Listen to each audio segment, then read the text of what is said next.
ollaan sitten tämän meidän maiden ihan loppumetreillä tässä ja nyt on tää Ryssien asema löytynyt täältä, mutta pojat on lähtenyt valitettavasti karkuun. Niin saatiin komennolta käsky, että tehdään mahdollisimman epämukavat oltavat heille sitten, jos eksyvät takaisin. Asemasta löytyy paskasaavi. Laitamme käsikranaatin siihen paskasaaviin niin, että se leviää tuonne pitkin seiniä. Jos ei nyt muuta, niin ainakin moraalinen vaikutus saadaan aikaan. A few moments later. No niin. Nyt on meillä paskasaavi asennettu sillä lailla, että minä osun siihen ehkä toivottavasti tällä heitteellä. Ja katsotaan miten tässä käy.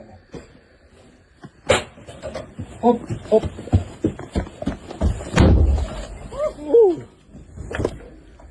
Se pölähti hyvin. Joo. Saattaa olla hyvin vittu.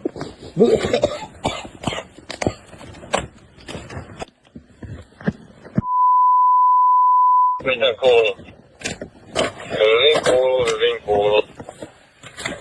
No niin, nyt on kellarin seinät ja katto aivan paskassa ja kaikki suojaliivit on tuhottu.